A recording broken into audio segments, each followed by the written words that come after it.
여러분 안녕하십니까? 정격시사 고성국입니다. 어제 윤석열 대통령과 국민의힘 한동훈 대표 지도부가 만났습니다. 그런데 한동훈 대표가 요청했던 독대는 성사되지 않았습니다.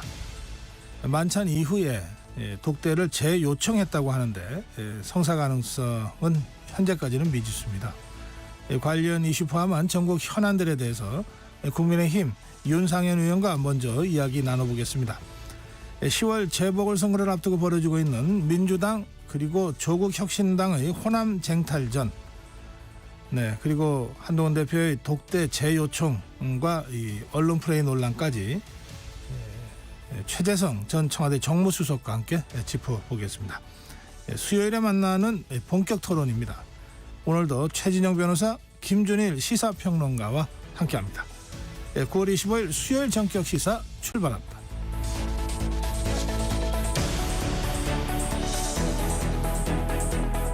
전격 시사는 유튜브 라이브로 생방송 함께 하실 수 있습니다. 문자 참여해 주십시오. 짧은 문자 50원, 긴 문자 100원, 샵 9730입니다. 콩 어플 무료입니다. KBS 1라디오 채널 정치, 경제, 사회문화 각종 명품 콘텐츠가 지금 여러분을 기다리고 있습니다. 구독과 좋아요 그리고 좋은 댓글로 여러분 함께 해 주십시오.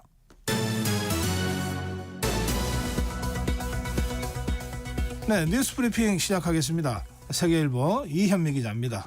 이 기자 어서 오세요. 안녕하세요. 전쟁 공포가 확대되고 있는 중동 지역 소식부터 먼저 전해드리겠습니다. 이스라엘이 레바논 동남부에 융단 폭격을 퍼부었습니다. 네, 이스라엘은 헤즈볼라의 공격용 시설이 민가에 숨겨져 있다며 어제 레바논 동남부에 폭격을 퍼부었습니다. 이스라엘은 이번 공습을 북쪽의 화살 작전으로 명명하고 있는데요. 최근 24시간 동안 650차례의 공습을 감행해 헤즈볼라 시설 1,600개 이상을 타격했다고 밝혔습니다. 그러면서 필요시 지상전을 감행할 준비도 돼 있다고 말했는데요. 이번 폭격으로 어린이 35명을 포함해 550명가량이 숨졌고 1,600명 이상이 다친 것으로 알려졌습니다.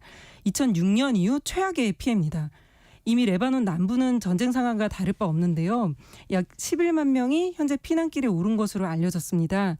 자동차에 가재 도구를 싣고 가족들과 함께 레바논 북부를 향해 가는 피난민들로 인해 고속도로가 지금 꽉 막힌 상태인데요. 피난 행렬에도 폭격이 가해져 사상자가 발생하고 있습니다. 레바논 당국은 대학과 초중고교 대부분을 폐쇄하고 피난민을 위한 대피소로 전환한 상태입니다. 유엔 안보리 긴급회의 소집이 검토되고 있죠. 네, 안보리 상임이사국인 프랑스가 어제 레바논 문제를 논의하자며 안보리 긴급회의를 요청했습니다. 미국은 중동 지역에 소규모 병력을 추가로 파병하겠다고 밝혔는데요. 미국의 동맹국인 이스라엘에 대한 방어 의지를 보여주고 이란이 개입해 중동 분쟁으로 확대되는 걸 막기 위한 조치로 해석됐습니다. 바이든 미국 대통령은 레바논 사태를 완화하기 위해 실무진이 24시간 내내 노력하고 있다고 밝혔지만 국제사회는 이스라엘과 헤즈볼라의 전면전이 초일기에 돌입한 것으로 평가하고 있습니다. 헤즈볼라도 어제 이스라엘 북부에 로켓 20여 발을 쐈는데요. 이스라엘 방공망에 의해 대부분 격추된 것으로 알려졌습니다. 현재로선 헤즈볼라가 당하고 있는 모습이지만 정작 전면전이 되면 헤즈볼라 역시 이스라엘 방공망을 뚫고 군 기지 등을 타격할 역량이 있는 것으로 알려졌습니다. 지금 전 세계 각 항공사가 이스라엘과 레바논에 대한 운항을 중단하고 있는데요. 우리도 대통령실이 어제 중동 관련 안보경제 상황 점검회의를 열고 유사시 교민 긴급 철수 대책 등에 대해 논의했습니다. 정치권 소식입니다. 윤석열 대통령과 여당 지도부가 어제 90분간 용산 대통령실에서 만찬을 했습니다. 네, 어제 저녁 6시 30분부터 대통령실 분수 정원에서 시작된 만찬은 30여 명이 참여한 대규모로 진행됐는데요. 윤 대통령이 주로 대화를 주도하며 지난 체코 방문 성과를 공유했고 당에선 추석 민심과 건의사항을 전달했다고 합니다. 의정 갈등이나 김건희 여사 문제 등 민감한 이슈는 얘기하지 않은 것으로 전해졌습니다. 메뉴로는 바비큐가 나왔는데 윤 대통령이 한동훈 대표가 고기를 좋아해서 소고기와 돼지고기를 준비했다고 직접 설명을 했고 술은 테이블에 오르지 않았습니다. 만찬 이후 윤 대통령의 제안으로 한 대표와 추경호 원내대표와 함께 10분간 산책을 했고 한 대표와의 독대는 이루어지지 않았습니다. 이에 한 대표는 만찬을 마치고 대통령실 관계자에게 현안을 논의할 자리를 잡아달라며 사실상 독대를 재요청했다고 합니다. 윤 대통령과 한 대표가 만난 건 지난 7월 30일 정진석 비서실장만 배석했던 비공개 회동 이후 50여일 만입니다. 그런데 의료 공백 사태 등 현안에 대한 메시지 없이 맹탕으로 끝났다는 지적과 함께 최근 다시 불거진 당정 갈등을 관리하는 데 주안점을 둔 자리였다는 평가도 나옵니다. 네. 민주당이 어제 금투세 시행 여부를 놓고 당의 입장을 정리하기 위한 토론회를 열었죠. 네, 민주당은 어제 국회에서 정책 토론회를 열고 금융투자소득세 시행 여부에 대해 찬반 토론을 벌였습니다. 네. 일부 의원들이 금투세 유예팀과 시행팀으로 나눠서 토론을 했는데요. 유예팀은 금투세 도입 시 국내 주식시장이 위축될 가능성이 있다며 시기상조라고 지적을 했고, 시행팀은 시장의 투명화를 위한 조치라고 맞섰습니다. 결국 어제 토론회에선 결론을 내지 못했고, 민주당은 대신 코리아 디스카운트를 해소하기 위한 상법 개정을 당론으로 추진하겠다고 밝혔습니다. 민주당은 이르면 내일 열리는 의원총회에서 당내 의견을 더 수렴하겠다는 입장인데요. 유예 쪽에 더 무게가 실렸다는 관측이 나옵니다. 네. 지금 개미 투자자들은 민주당이 이 문제를 오래 끄는 것에 대한 불만이 폭발 수준에 이른 상태입니다. 네. 그러니까 이런 논란의 근본 원인은 결국 우리 주식시장이 저평가돼 있기 때문일 텐데, 정부가 어제 코리아 밸류업 지수를 발표했죠. 네, 밸류업은 기업 가치를 높이자는 의미로 현 정부의 대표적인 금융 정책입니다. 한국거래소는 어제 코리아 밸류업 지수를 구성하는 100개 기업의 명단과 선정 기준을 발표했는데요. 코스피 상장 기업 67개와 코스닥에 상장된 33개 기업이 포함됐습니다. 네. 기준 지수는 1000으로 이 100개 기업의 유동 시가총액이 변동됨에 따라 오르고 내리도록 설계됐는데요. 오는 30일부터 1초 단위로 지수 산출이 이뤄집니다. 11월 중에는 지수 선물 및 ETF 상장도 한다고 하는데요. 미국의 S&P 500 지수처럼 정부가 기업 가치 높이기에 힘쓰는 우등생 기업들을 모아 별도의 지수를 만들고 이에 연동된 ETF를 판매하는 겁니다. 네. 투자자가 밸류업 지수에 투자하면 이 지수에 포함된 기업들로 그 자금이 흘러가고 이것이 배당 확대와 같은 주주 환원으로 이어지는 선순환 구조를 만들겠다는 겁니다. 네, 다음 소식 전해드리겠습니다. 국내에서만 해도 N번방과 같은 범죄의 온상으로 지목되어 왔던 텔레그램입니다. 이 텔레그램이 결국 이 불법 행위를 저지른 사용자 정보를 수사기관에 제공하겠다 이렇게 밝혔군요. 네, 텔레그램 창업주인 파벨 드로프가 어제 자신의 텔레그램 채널에서 보안 지침 변경을 밝혔습니다. 앞으로 수사기관에 적법한 요청이 있으면 용의자의 IP 주소와 전화번호와 같은 정보를 넘기겠다는 건데요. 드로프는 나쁜 행동을 하는 소수의 이용자가 10억 명에 가까운 텔레그램 서비스 전체를 망치도록 내버려두지 않겠다고 말했습니다. 텔레그램 측은 같은 날 이용자 약관을 변경하면서 분기별로 투명성 보고서를 내고 이용자 정보 제공 현황을 공개하겠다고 밝혔습니다. 이러한 변화는 당국의 압박과 무관치 않아 보이는데요. 프랑스 검찰은 약 한 달 전 드로프가 텔레그램 내 아동 음란물 유포 등을 방치한 것은 사실상 공모한 것과 같다며 체포 기소했고, 드로프는 우리 돈으로 약 74억 원의 보석금을 내고서야 풀려날 수 있었습니다. 네. 드로프는 러시아 태생이지만 프랑스 시민권자로 현재 프랑스에서 출국이 금지된 상태입니다. 이제 이렇게 되면 텔레그램을 기반으로 기승을 부리고 있는 그 딥페이크 수사 있잖아요. 그것도 네. 탄력을 좀 받을 수 있겠군요. 네, 우리나라에선 텔레그램이 최근 이미지나 음성을 불법적으로 합성하는 딥페이크성 착취물 유포죄의 근원지가 된 상태인데요. 지금까지는 한국 경찰이 범죄 피의자 추적에 협조해달라며 이메일을 보내도 텔레그램 측이 관련 정보를 제공한 적이 한 번도 없었다고 합니다. 하지만 이번에 약관이 개정되면서 앞으로는 변화가 있을 것으로 보입니다. 네. 어제 검찰 수사심의위원회가 열렸는데요. 김건희 여사에게 그 명품백을 전달한 최재영 목사에 대해서 기소를 권고하는 결론이 나왔군요. 네, 검찰 수심위는 어제 오후 2시부터 8시간 넘게 안건을 심의한 뒤 최재형 목사에 대해 청탁금지법 위반 혐의로 기소 의견을 냈습니다. 15명의 위원 중 8명이 기소 의견을 내면서 팽팽하게 대립했는데요.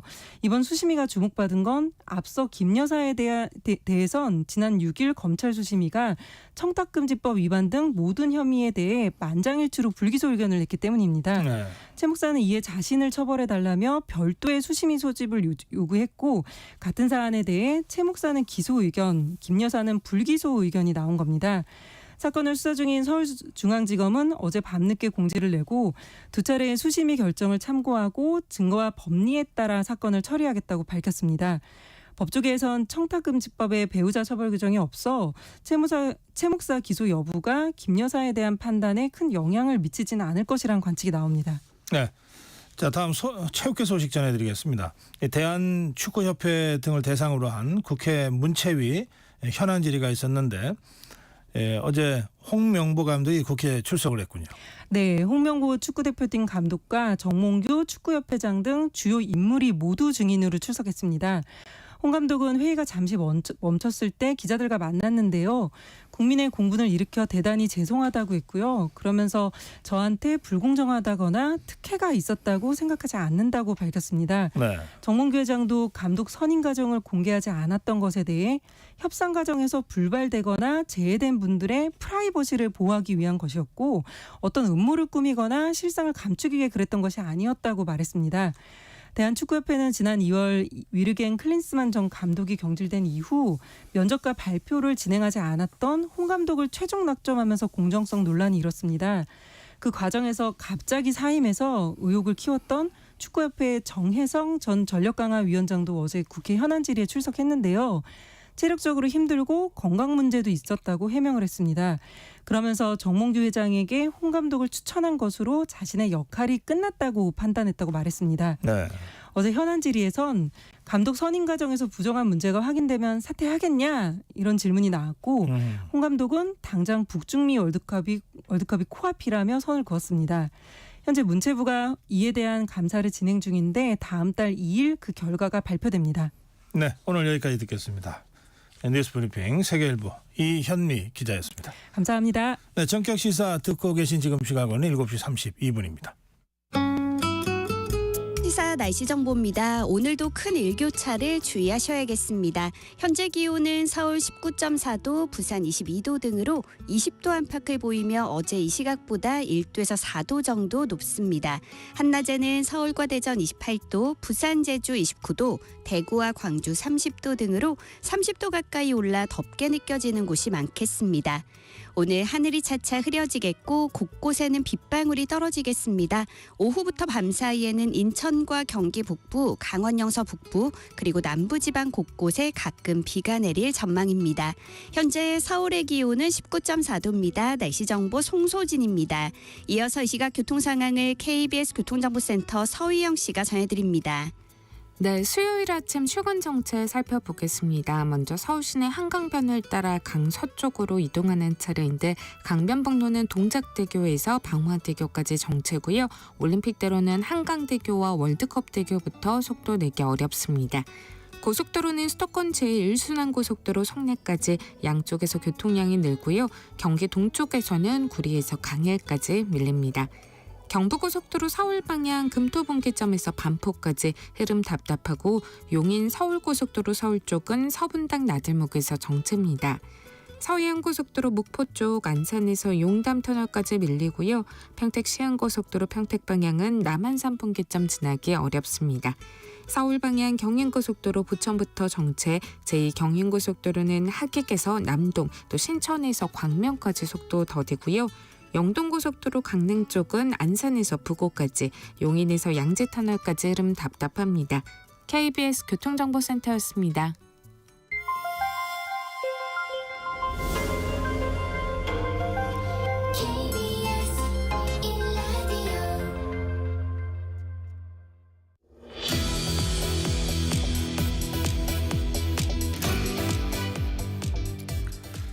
네, 윤석열 대통령이 어제 국민의힘 지도부와 만찬을 가졌습니다.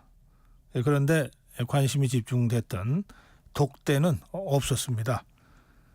국민의힘 중진 의원이죠. 윤상현 의원 전화로 연결해서 전국 현안에 대한 말씀 듣겠습니다. 의원님 안녕하십니까? 예, 안녕하세요. 윤상현입니다. 네. 어제 만찬 어떻게 보셨습니까?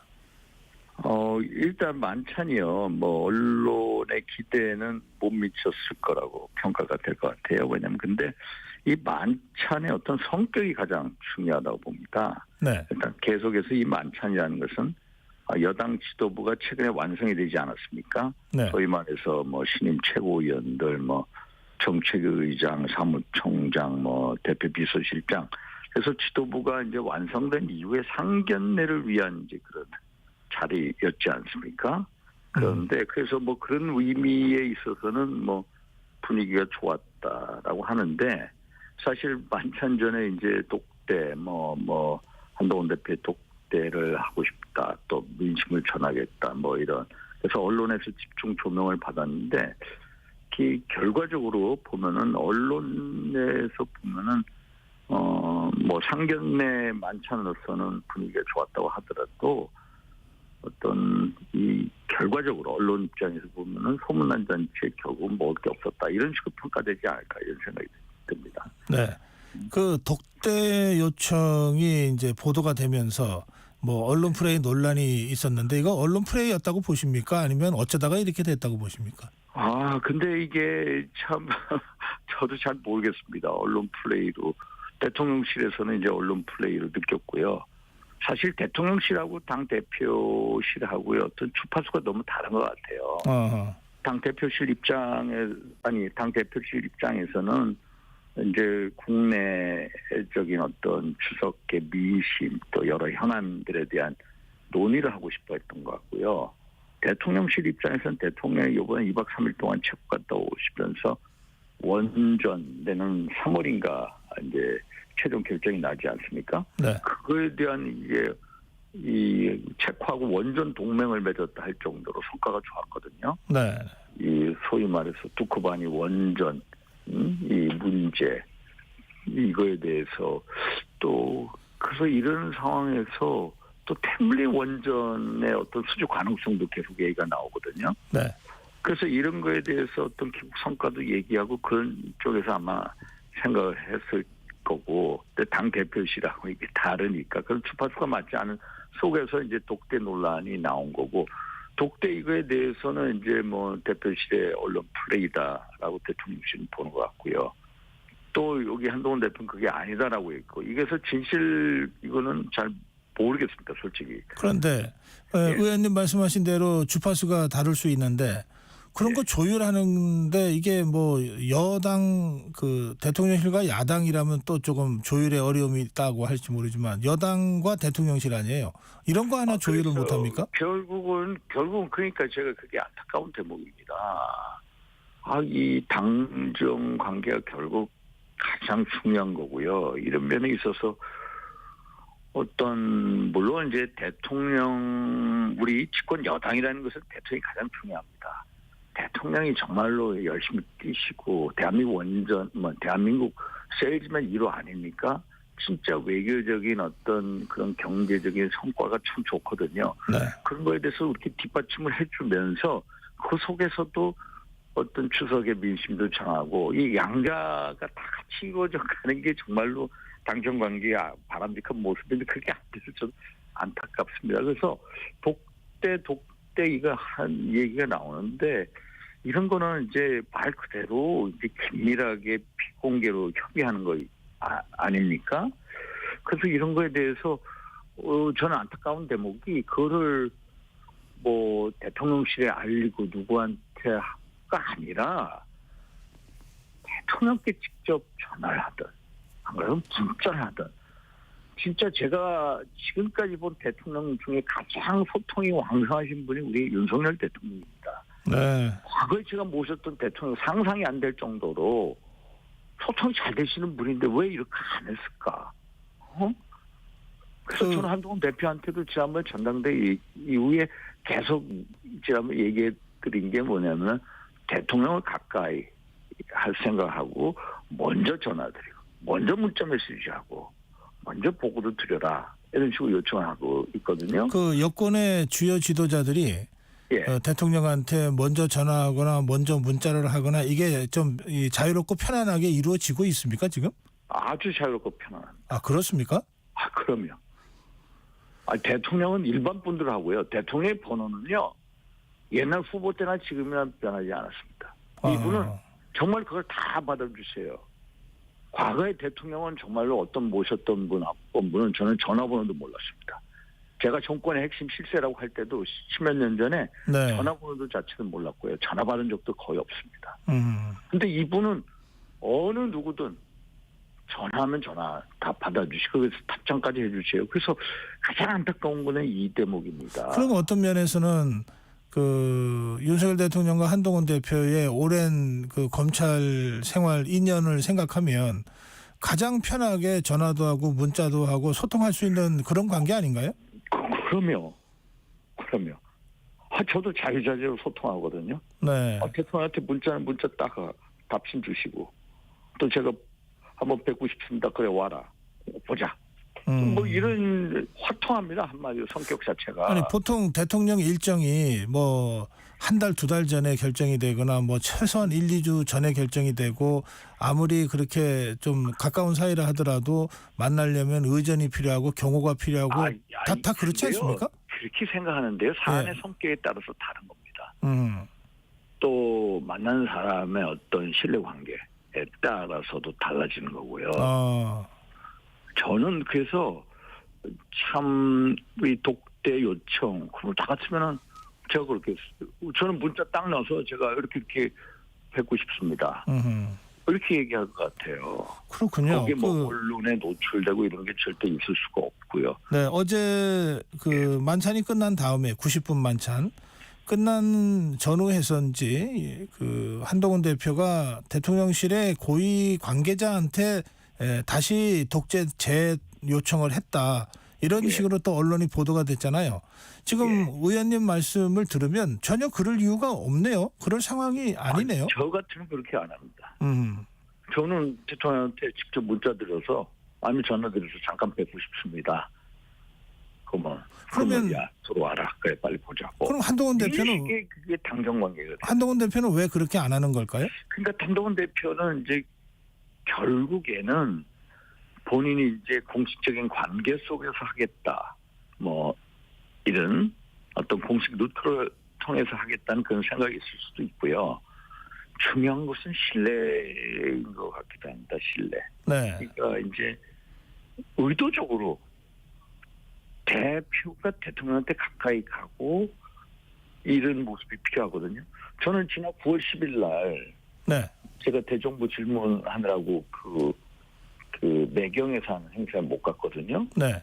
매경에 행사 못 갔는데 그 다음날 언론 보도를 보니까 두 분이 뭐 인사를 안 나눴다. 나는 이거 보면서 너무너무 어이가 없는 거예요. 그래서 이게 제가 그 자리에 있었으면 대표를 모시고 가서 대통령께 인사를 드렸을 거예요. 그래서 이게 그 옆에 이 정문 한동훈 대표 옆에 정무적 조언을 해주시는 분들이 가서 빨리 대통령께 인사드려야 된다. 그래서 잠깐 가. 행사 중에도 잠깐 가가지고 몰래 가서 인사할 수 있는 거거든요. 알겠습니다. 예. 그래서 그런 면이 안타까워. 그래서 저는 지금 그 당정 관계에 있어서 우리 대표 주변에 있는 분들이 어떻게 하면 대표를 잘 모시고 당정 관계를 원활하게 해 나갈 수 있는가에 대해서 좀 보다 고민이 있어야 될 것 같아요. 알겠습니다. 예. 모르니까 일부는 아직까지 한동훈 대표가 여의도 문법이 대단히 여의도 문법보다 국민 문법이 중요하다고 했지만 여의도 문법 나름대로 그게 있거든요. 그래서 그렇게 썼으면 하는 그런 안타까움이 많습니다. 예, 알겠습니다. 자, 최근 김건희 여사의 공천 개입 의혹이 계속 보도되고 있고 또 야권에서 이걸 심각하게 문제를 삼고 있지 않습니까? 예. 그런데 이 공천 개입 의혹이 두 건인데요. 2022년 재보궐 관련된 공천 의혹이 있고 공천 개입 의혹이 있고 또 2024년 선거와 관련된 공천 개입 의혹이 있는데 이 첫 번째 거요. 2022년 재보궐선거 공천 개입 의혹과 관련해서는 당시에 공관위원장이셨지 않습니까? 예, 제가 했습니다. 그래서 윤상현 의원 이름도 좀 나오던데 좀 설명 좀 해주세요. 어떤 일입니까 도대체? 그러니까 이제 소위 말해서 그 당시에 이제 그 6월 1일인가 국회의원 재보궐선거가 있었습니다. 예. 7개 의석인데 전체 제가 전권을 가지고 당시 이준석 대표 체제였거든요. 그때 지방선거랑 함께 치러졌던 거죠? 지방선거 같이 있었습니다. 예. 그래서 7개 의석 공천을 해서 개가 저희가 이겼습니다. 결국에는 이제 승률이 한 73% 정도로 나왔는데 네. 이때 이제 명태균이라는 분이 이제 김영선에 있어서 한마디로 이번에 주장은 뭐냐면은 다른 사람으로 결정이 돼 있었는데 네. 자기가 뭐 대통령 또 뭐 김 여사한테 얘기를 해서 김영선으로 바꿨다. 이런 얘기를 이제 주장한 건 누가 녹취를 떠서 이제 어느 언론사에 보도된 겁니다. 그래요. 그런데 이게 말이 안 되는 게 사실 공천자로 누구 내정된 사람이 없었어요. 김영선 의원으로 바뀐 적이 없었고요. 아, 바뀐 것이 아니다. 처음부터. 바뀐 게 전혀 없었어요. 누군가가 내정이 됐었어야 바뀌는 거지. 내정된 게 조차가 없었어요. 예. 그러니까 이제 자기를 이제 소위 말해서 뭔가 좀 힘 있는 사람 과시하기 위해서 이제 그런 식의 어떤 얘기를 하고 있는데 이게 이제 한마디로 저는 이제 허장성세로 보입니다. 이제 소위 이 정치권에는 이런 분들이 많거든요. 자기가 아, 그래요? 내가 뭐 대통령도 만들었어. 내가 당 대표도 만들었어. 내가 또 이번에도 공천 만들었어. 이런 거에 하나의 일종으로 봅니다. 그래서 그때 이제 공천에 대해서도 사실 김영선 의원이 언론에서 제기하는 게 김영선 의원하고 청원하고 그게 무슨 상관이냐. 아, 그래서 뭐 이 어떤 명태균의 입김이 있었다. 천만에요. 김영선 의원이 그 당시까지 4선 의원이었거든요. 네. 근데 비례를 3번인가 했습니다. 원래 고향 일산에 있다가. 그 경기도 고향이었죠. 예. 여기에 있다가 어디로 내려가냐면은 2018년도에 경남지사 선거 나간다고 해가지고 2017년도부터 창원에 내려가가지고요. 결혼 사무실 열고 그때부터 활동한 겁니다. 알겠습니다. 그런데 경쟁력을 보니까 경쟁력이나 당 대선 기여도 이게 높은 거예요. 그래서 공천했는데 결국 63%로 압도적으로 이겼어요. 63대 37로요. 저 의원님. 예. 지금 말씀 중에 나온 그 명태균 씨라는 사람이요? 예. 의원님 아는 사람입니까? 혹시 만난 적이 있습니까? 아, 저도 만난 적이 있습니다. 원래 이제 정치권에서 이분이 경상남도 주축을 해서 이제 네. 정치인들 컨설팅도 해주고 뭐 여론조사 업체도 가지고 있다고 하는데 네. 김영선 의원을 통해서 한번 만난 것 같습니다. 그런데 그 지금 보도에 따르면 예. 이 명태균 씨가 공천 결과 발표 하루 전날 이미 예. 알고 있었다. 이게요. 예. 이게 이제 그 본인이 미리 알았다 이러면은 본인의 이제 역할이나 의상을 좀 과대 포장하는 거고요. 이게 이제 광판 사람들의 특징입니다.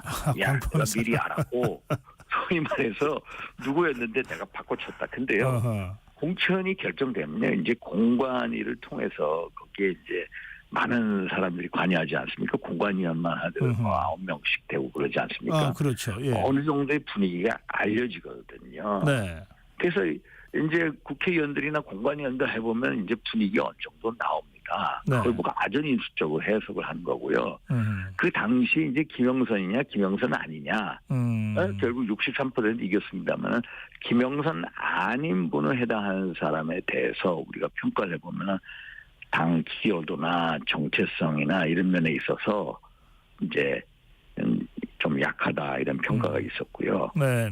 그리고 이제 저쪽에서 민당에서 여자 후보가 나왔습니다. 예. 여자 후보하고 해서 여자 후보로 맞춰서 충분히 이긴다 했는데 결국은 63% 이긴 거죠. 알겠습니다. 예. 저 전문 용어까지 쓰시면서 설명을 하셨네. 예. 광판단은. 예. 예. 뭐 여의도 정치권에는 그런 사람들이 더러 있다고들 저도 들었습니다. 예. 자, 예. 그건 그렇고요. 자, 그거는 이제 2022년 공천 때 얘기고. 예. 2024년 공천과 관련해서도 뭐 여러 가지 좀 의혹들이 제기되고 있는데 그건 의원님 어떻게 보십니까? 2024년 공천 뭐 해가지고 결국은 이제 결국 야당과 언론의 어떤 이제 기획 시리즈로 저는 가고 있다고 봅니다. 네. 그러니까 이제 김건희 여사를 계속해서 악마시키고요. 네. 특검에 집어넣고 결국 이재명 대표의 쏠린 이목 분산시키고요. 그리고 윤석열 대통령에 대한 이 탄핵을 계속 빌드업하는 과정에 있다. 그래가지고 뭐 최근에도 뭐 어떤 용인갑 문제로 나오지 않았습니까? 예.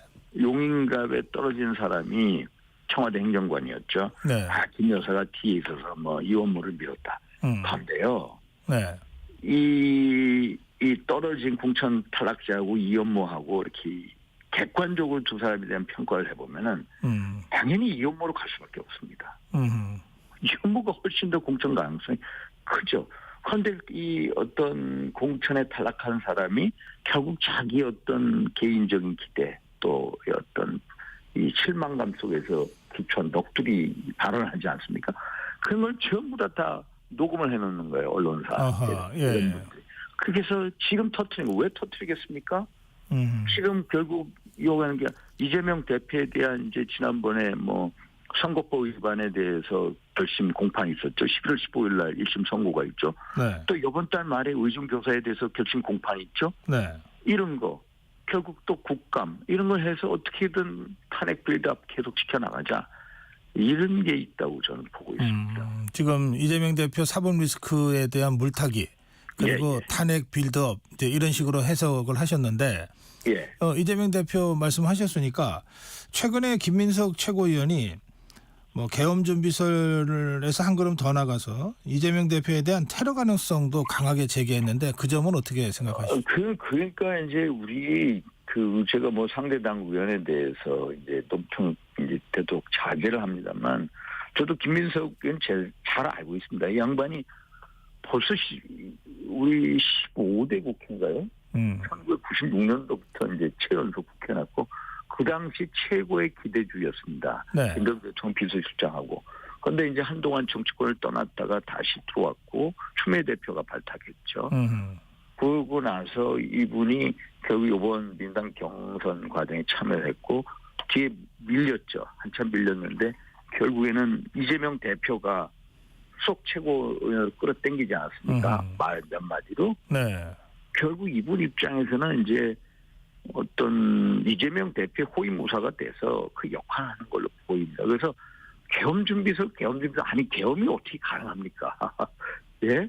그래서 이게 꼭 달나라에 있는 분처럼 이렇게 얘기를 하는 것 결국에는 이게 좀 이해가 안 되는데 알겠습니다. 이재명 대표를 위해서 여러 가지로 호위무사 역할을 하지 않냐 이렇게 보고 있습니다. 예. 그런가 하면 계엄 준비설이든 뭐 테러 가능성이든 이런 게 있으면 근거를 대야 될 것 같습니다. 근거. 예.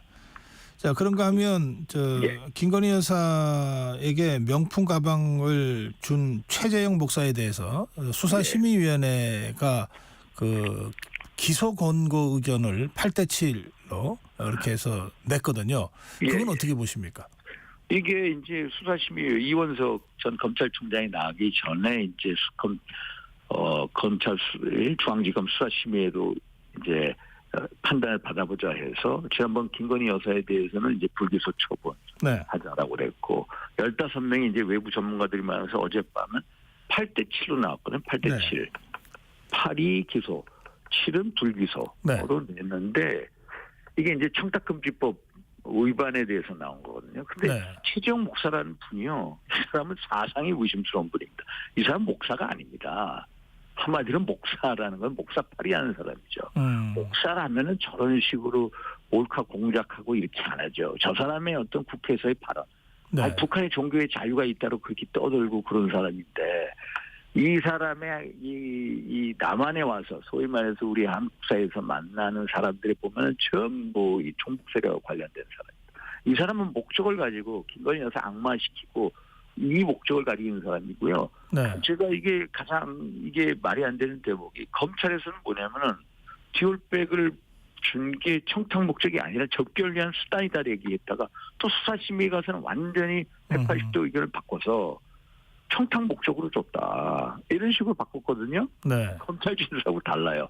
그러니까 결국에는 8이 기소, 7은 불기소로 나왔는데 이게 이제 그 수사심의 결과가 어떤 강제성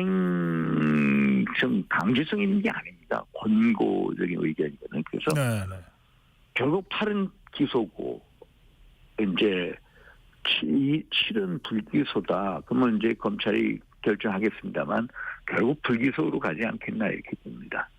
알겠습니다. 예, 시간이 다 됐는데 짧게 한 말씀 더 들어야 되겠어요? 임종석 전 비서실장의 통일하지 말자. 이거 어떻게 들으셨어요? 저는요 정말로 이 반헌법적 반민주적, 반인권적 발언입니다. 우리 헌법사조에 보면 대한민국 통일을 지향하고 자유민주적 기본질서에 입각한 평화적 통일 정책을 수립하고 추진한다. 이거에 반하는 거고요. 네. 한마디로 분단을 고착하는 반헌법적인 이게요 망동으로 제가 격한 단어를 써서 망동입니다.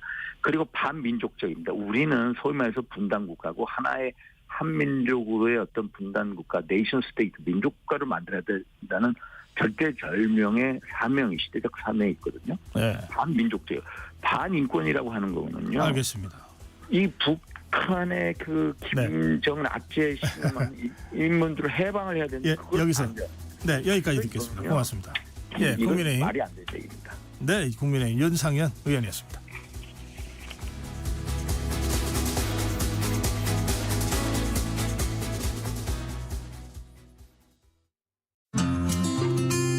KBS 라디오 기후 위기 대응 캠페인 지구를 안녕하세요. 저는 지구를 지키는 소소한 행동 교육 캠페인 팀 팀장 김수빈입니다. 얼마 전에 전국 카페 개수가 10만 개를 돌파했다고 해요. 치킨집보다 많아졌다고 하는데 이렇게 매년 나오는 커피 찌꺼기의 양 45만 톤 중에 35만 톤이 폐기물로 매립 소각되고 있습니다. 이때 13만 8천 톤의 이산화탄소가 발생하고요. 이 연간 처리 비용은 276억이 든다고 하네요. 폐기물로 버려지는 커피 찌꺼기는 비료, 축사, 깔개 또는 펠릿, 바이오 연료 등 순환자원으로서의 가치가 높은데도 불구하고 많은 양이 폐기물로 버려지고 있거든요. 그래서 지소행이 주로 하는 일은 이제 카페에서 버려지는 이런 커피 찌꺼기를 재활용을 위한 수거를 하고 있고요. 퇴비로 거의 90% 이상 재활용되고 있다고 보시면 되고요. 기본적으로 산성을 띠고 있어서 식물에 준다고 무조건 좋은 건 아니에요. 그래서 기본적으로 퇴비화를 거쳐야 식물에 이롭다고 합니다. 현장에서 제가 거의 1년간 수거를 해왔는데 커피 찌꺼기를 수거하면서 느낀 점은 그걸 일반 쓰레기 봉투에 넣어서 버려야 되거든요. 근데 무게가 엄청나게 많아지거든요. 실제로 저도 수거하면서 되게 무게를 많이 느껴서 힘들게 많이 수거를 했는데 이제 9월 28일 토요일에 망원 한강공원에서 커피 찌꺼기를 직접 시민들이 수거해보는 캠페인을 개최하거든요. 오셔서 함께 같이 행사도 즐기고 그런 기후행동을 같이 참여해보시면 좋을 것 같습니다. 뜨거워지고 있는 지구. 지금 우리의 문제입니다. KBS 라디오 기후위기 대응 캠페인 지구를 지켜라 였습니다.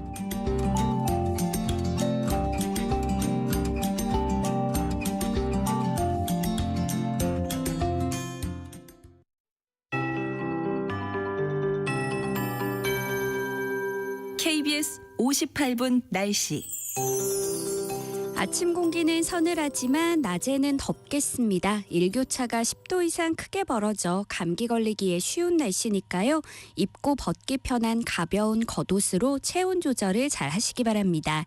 현재 기온은 서울 20.1도, 대구와 광주 19.7도 등으로 어제 이 시각보다 1도에서 4도 정도 높습니다.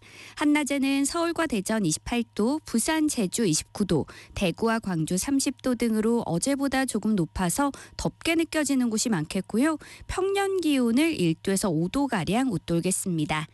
지금 높고 파란 가을 하늘이 드러나 있는데요. 서쪽에서 많은 구름이 몰려오고 있어 하늘이 차차 흐려지겠습니다. 곳곳에는 빗방울이 떨어지겠고 오후부터 밤 사이에 인천과 경기 북부, 강원 영서 북부 그리고 남부 지방에는 비가 오는 곳이 있겠습니다.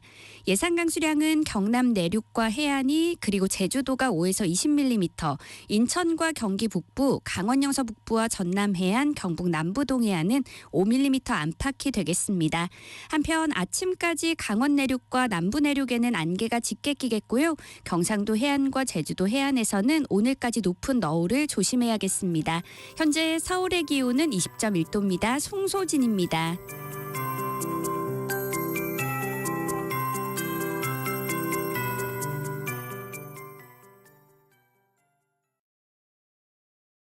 정성을 다하는 국민의 방송 KBS가 8시를 알려드립니다. AM 711kHz, FM 97.3MHz, KBS 1라디오입니다. HLKA.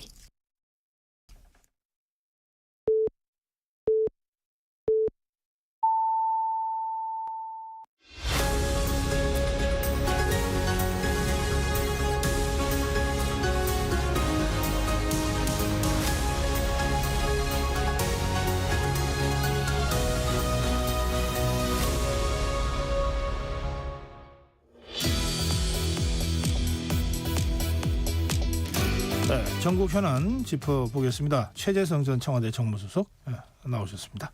어서 오십시오. 안녕하세요. 여러 가지 문제가 좀 우리 말씀을 좀 듣고 싶은 주제들이 있는데 그중에 우선 호남 민심 얘기부터 좀 듣겠습니다. 민주당과 조국 혁신당 연일 설전을 하고 있는데 이게 호남 전라남도 영광군수 재보궐선거를 둘러싼 것이 좀 촉발된 것 같은데요. 그러다 보니까 양쪽에 오가는 말들도 좀 거친 말들도 있고 그랬던 것 같습니다. 어떻게 보고 계십니까? 저는 애당초 이 보궐선거도 지금 구청장 군수선거 4군데, 네. 그다음에 서울시 교육감. 그래서 어떻게 보면 좀 판이 좀 커졌다 그래야 되나요? 한번 상기해 볼 것이 지난 강서구청장 보궐선거거든요. 네. 보궐구청장 선거 하나예요. 근데도 그게 엄청난 의미가 부여가 됐고 또 선거 결과에 후폭풍이 상당했죠.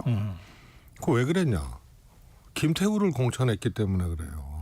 대통령이 김태우를 사면하고 누구도 생각 못했고 그 당시 국민의힘 지도부도 김태우 공천에 대해서는 생각도 못했고 아니라고도 했고 그런데 어떻게 됐는지 김태우가 사면 받자마자 원인 제공자가 다시 구청장으로 나온 거예요.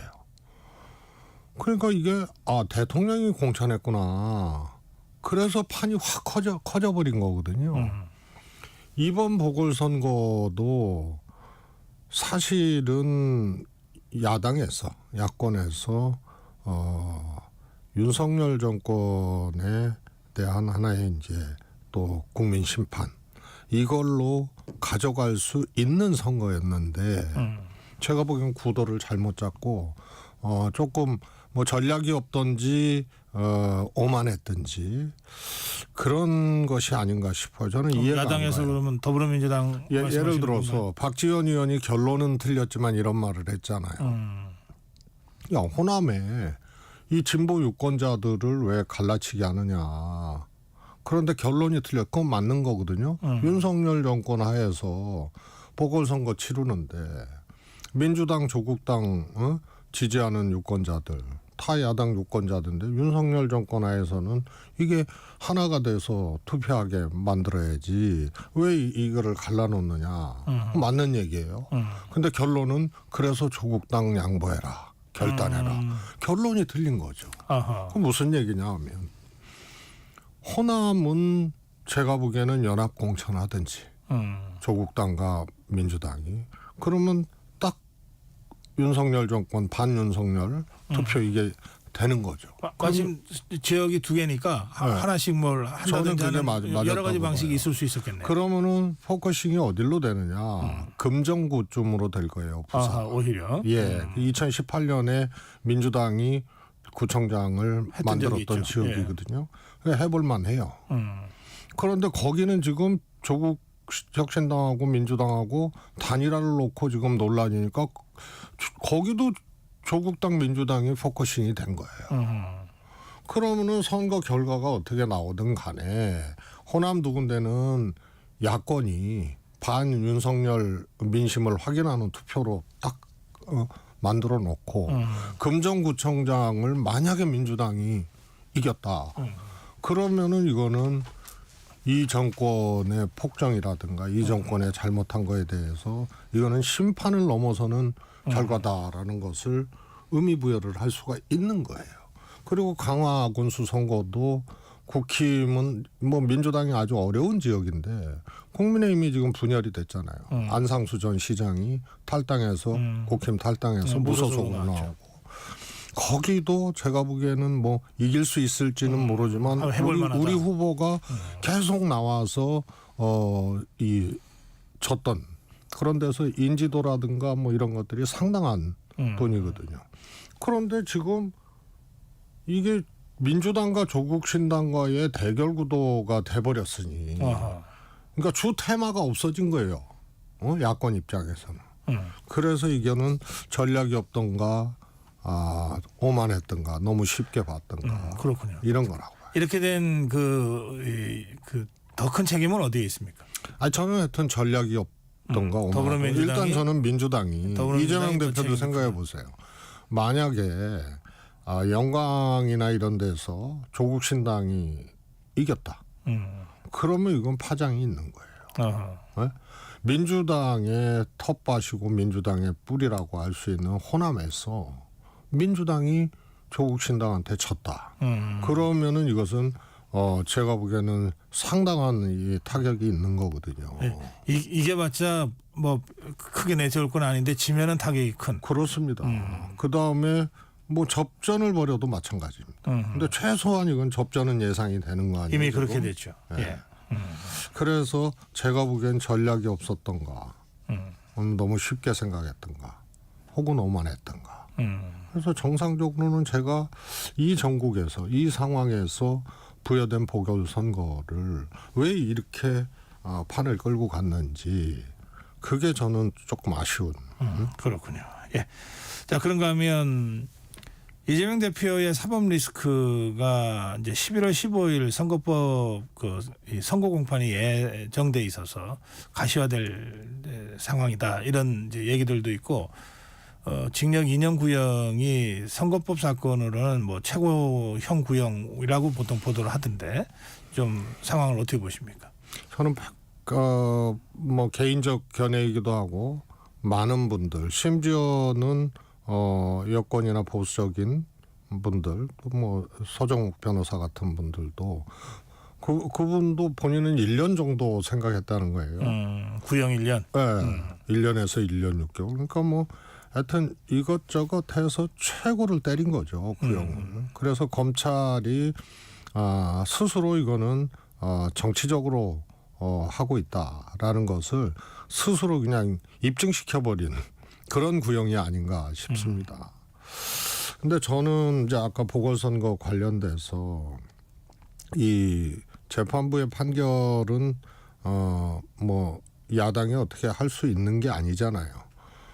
그럼 그 결과에 따라서 이제 또 어떤 파장이 올지 이것이 이제 야당 입장에서는 걱정을 하고 있고 걱정스럽고 그런 상황인데 보궐선거까지 전략 내지는 너무 편안하게 생각을 해서 그런지 보궐선거판까지 이렇게 돼버리니 혹시 거기서 호남에서 뭐 민주당이 전승을 하지 못하게 되면 그러면은 사법리 저는 이렇게 봤어요.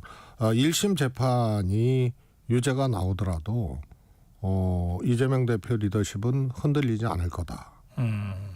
그러나 항소심 이렇게 거듭되면서는 그거는 모르겠다. 네. 이렇게 봤는데 이게 보궐선거 결과가 같은 시기 비슷한 시기에 네. 나와버리는데 혹시 호남에서 1패를 하게 되면 그것과 결합돼서 이거는 파장이 훨씬 그럴 수 있겠네요. 커지고 출렁일 수도 있다. 이런 보궐선거에서 겁니다. 만약에 이 호남에서 관리를 잘 하나라도 더불어민주당 입장에서는 잃는 건데 지고 그리고 1심에서 이제 뭐 의원직 상실형에 해당되는 유죄가 나왔다. 그러면 이 두 개가 결과적으로 합쳐지면서 그래서 이제 더 타격이 엄청 커지는 크게, 거죠. 그럴 수 파장이. 있겠네요. 그리고 네. 우리가 봐야 될 포인트가 하나 있는데 지난번 총선 때 소위 민주당의 공천 파동 이거 있었을 때 호남 지지율이 민주당이 훅 떨어졌거든요. 그랬죠. 그래서 그 다음에 역대 이제 민주당 호남 지지율에 비해서 지금 높은 게 아니에요. 그래서 결국 이재명 대표에 대한 지지율도 상대적으로 그렇습니다. 그래서 제가 보기에는 이게 이제 호남이 조금 이재명 대표로서는 잠재된 하나의 그 타격을 입을 수 있는 네. 그런 이제 지역. 이렇게 조금 저는 그런 조짐들이 좀 있었어요. 그런데 재판과 보궐선거 결과가 네. 안 좋게 가버리면 이걸 더 키워버리는. 그래서 이번에 몹시 저는 전략 부재가 몹시 안타깝게 느껴지는 지점입니다. 민주당 얘기 하나만 더 하고 이제 그 국민의힘 얘기로 가겠습니다. 이 금투세 토론회 어떻게 보셨습니까? 뭐 저는 이렇게 생각을 해요. 이제 당 대표가 있잖아요. 네. 당 대표가 금투세에 대해서 먼저 언급을 해요. 그리고 토론회를 해요. 이게 잘 안 맞는 거예요. 그렇지. 그래서 당대표는 마지막이잖아요. 예. 그래서 당대표가 무슨 생각이 있고 이거 해야겠다 하더라도 과정 관리에서 초반전에 당대표가 나서버리면 그래서 그거는 좋은 리더십은 아니거든요. 아하. 그래서 이강일 의원이 역할극이다 이런 이제 문자가 이 공개돼 갖고 이제 파문 돌리고 그랬던 거 아니에요. 그래서 시작 자체가 그런 오해를 받을 수 있는 시작이었기 때문에 뭐든지 대통령도 마찬가지예요. 시작과 끝까지 이제 과정 관리를 어떻게 할 거냐. 여기서 이제 리더십의 이제 면모가 이제 보이는 것인데요. 이건 그런 점에서 조금 과정이 좀 아쉽다. 뭐 내용의 시비를 떠나서. 예, 알겠습니다. 자, 어제 윤석열 대통령과 국민의힘 지도부 만찬이 있었습니다. 독대는 없었습니다. 어떻게 보십니까? 하여튼 역대 만찬 중에 하여튼 기록을 세운 게 두 가지가 있어요. 첫 번째가 당대표가 아무 말도 없었다. 아무 말도 못했다. 그거는 만찬 진행의 이제 형식이라든가 순서를 정하고 이런 과정에서 아예 빼버린 거거든요. 그래서 통상적으로 당대표 인사하고 원내대표도 인사하고 그러는데 한동훈 아무 말도 없었다. 입틀막 그 만찬이 돼버렸어요. 그런데 두 번째로는 첫 번째 지도부 그러니까 한동훈 대표가 되고 난 다음에 보통 뭐 여당은 대통령하고 인사를 나누는 자리를 바로 갔잖아요. 네. 그런데 첫 자리가 떨어진 사람 포함해갖고 막 섞어놔 버렸거든요, 대통령이. 그러고 왜 지도부 상견례냐, 지도부 만찬, 지도부하고의 만남이냐 이런 의미를 부여할 수 없는 거예요. 그래서 이런저런 얘기가 나오니까 그 다음에 이제 하기로 했는데 의료대란 뭐 이 발언으로 한동훈 대표 발언과 행보로 만찬 취소를 갑자기 해버리잖아요. 그리고 윤상현 의원이 주도한 소위 번개 만찬 그것도 처음 들어보는 얘기지만 하여튼 여기서 이제 한동훈 대표가 또 빠졌잖아요. 그러니까 이번에 하기 싫은 만찬을 한 거예요. 그런데 또 독대 요청이 공개됐잖아요. 그래서 상견례하고 밥 한 끼 먹기를 근 한 달 반을 끌어오고 그 안에 하기로 했다, 취소했다, 이상한 만찬 끼어들고 이러다가 했으니 이게 감정이 아주 절정에 오른 상태에서 먹기 싫은 밥을 먹어야 되니 입틀막을 시킨 거고 한동훈 대표는 입틀막 당하고 했는데 나오면서 나오자마자 뭐라 그랬어요. 독대 재요청을 했어요. 그래서 이거는 감정의 최절정에서 이루어진 만찬이 아무런 접점이라든가 혹은 계기를 만들지 못하고 두 분의 관계를 더 악화시키는 계기로 자리 잡았다. 예, 우리 청와대 정무수석 경험이 있으시니까 보통 집권당이 대통령과 당대표가 뭐 독대할 수 있죠. 그걸 어떻게 해왔습니까? 이렇게 공개적으로 이런 식으로 언론에 이걸 언론 플레이라고 해야 될지 어떻게 해야 될지 모르겠는데 우선 독대 요청이라는 것 자체가 독대 신청이거든요. 그게 대통령 뵙겠다 이렇게 비공식적으로 뭐 정무수석실이나 뭐 이렇게 연락이 와서 뵙고 뭐 이런 거는 당연한 절차고 통상적인 이제 과정인데 이번에는 독대 신청했다고 국민들께 보고를 했거든요. 언론에 공개됐잖아요. 이게 잘못된 거예요. 이런 경우는 없었어요. 난 1차적으로 한동훈 대표나 한동훈 대표 쪽이 잘못했다고 봐요. 그 말이 안 되는 거 아니에요. 그리고 뭐 대통령이 안 받을 수도 있겠다라는 그런 뭐 우려가 있어서 이게 공개했다면 그거는 더 압박하려고 더 하책이고 더 잘못된 거죠. 그래서 어떻든 정무수석실이나 여기를 통해서 만나자고 하고 대통령 뵙자고 하고 그러면서 이루어지는 거거든요. 그런데 하여튼 안 만나주는 대통령이나 독대 요청 대국민 보고를 한 한동훈 대표나 제가 보기엔 둘 다 이 좁쌀의 대결. 하지만 칼제비 해봤고 성깔 있고 이런 아주 이 좁쌀머리 같은 그런 이제 대결처럼 비춰지는 거죠. 그러면 이런 일은 없었어요. 그러면 만찬 끝나고 나오면서 다시 독대 재요청했다고 또 언론에 알렸잖아요. 그거는 또 이거는요. 저는 뭐 삼국지가 생각나가지고 그게 이제 유비가 이제 세력이 없을 때 조조하고 만나잖아요. 조조는 죽이려고 했잖아요. 저거 나중에 저거 후환이 될 사람이니까. 그런데 번개가 치니까 유비가 받았던 술잔을 딱 놓치니까 아 저거 소심한 사람이다. 그래서 이제 살려줬다는 거 아니에요? 네. 그래서 입틀막을 당했으니까 그건 센 대통령이 입틀막 시켜버렸다고 봐야죠. 그런 형식은 없었거든요.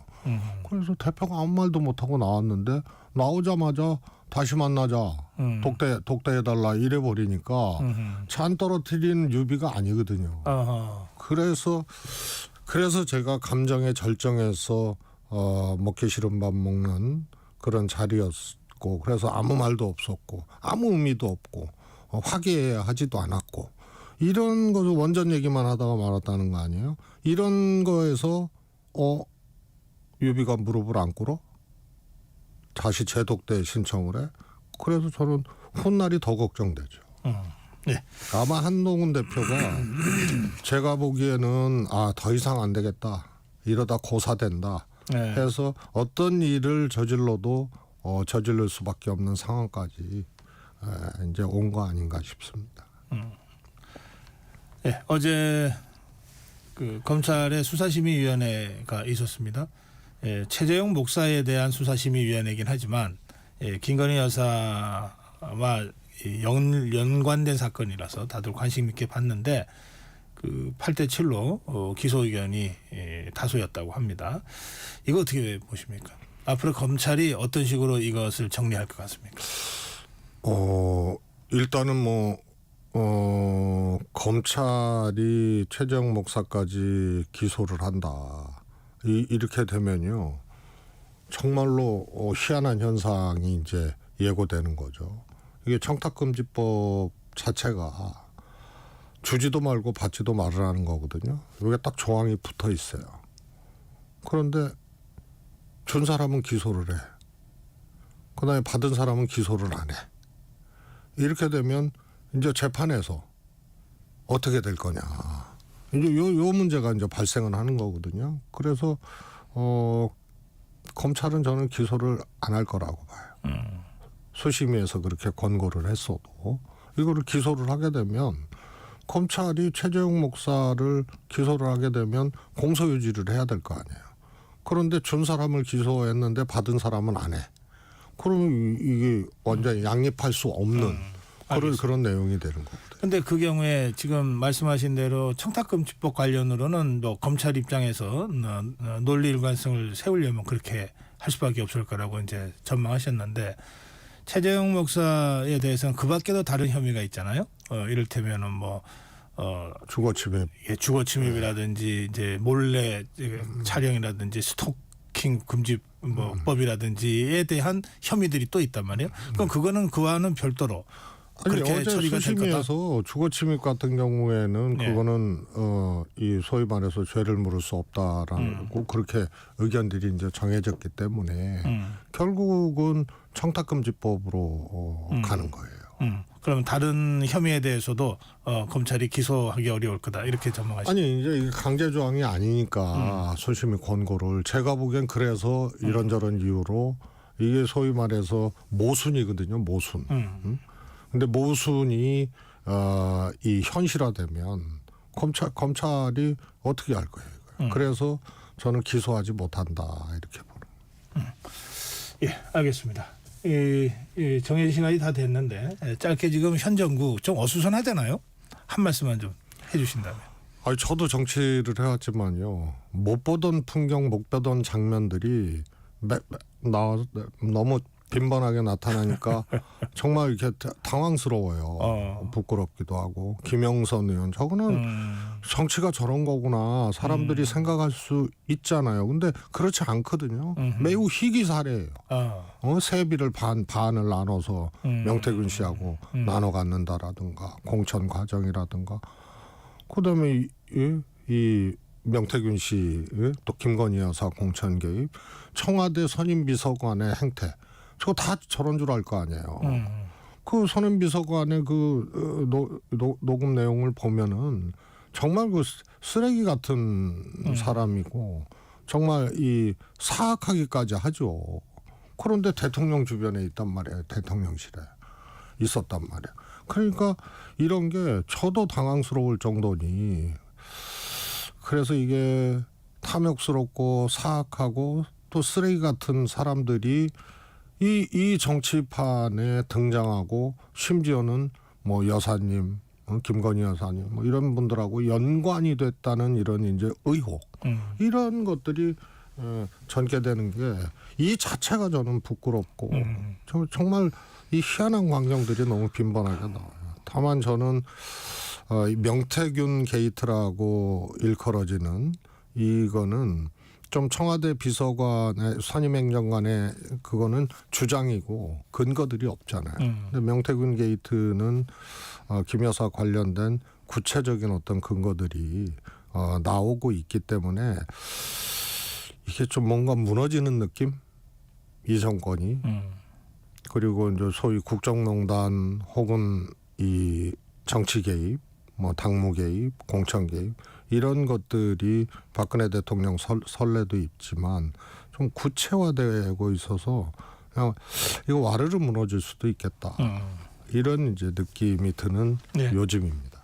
예, 저도 정치평론을 한 40년 했는데 저도 처음 보는 일들을 요새 많이 보고 있어서 평론하기가 참 쉽지가 않습니다. 예, 참 부끄럽고 참담하다. 뭐 여야 떠나서 지금 우리 정치판에 대한 그런 말씀들이 좀 공감이 많이 되는 그런 아침입니다. 말씀 여기서 줄일게요. 고맙습니다. 감사합니다. 네, 최재성 전 청와대 정무수석이었습니다.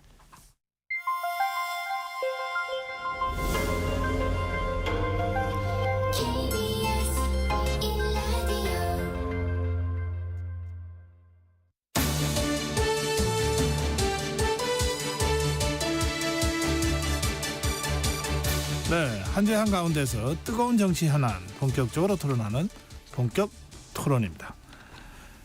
예, 수요일의 남자 최진영 변호사 나오셨습니다. 네, 반갑습니다. 수요일의 남자 최진영입니다. 김준일 시사평론가입니다. 네, 안녕하세요. 최진영 변호사를 좋아하는 김준일입니다. 좋습니다. 어제 대통령실 만찬이요. 독대는 없었습니다. 어떻게 보셨는지요, 최진영 변호사? 한숨이 나오는데요. 소통하려고 만났는데 불통만 강화한 것이 아닌가 뭐 이렇게 한 줄로 평가를 하고 싶습니다.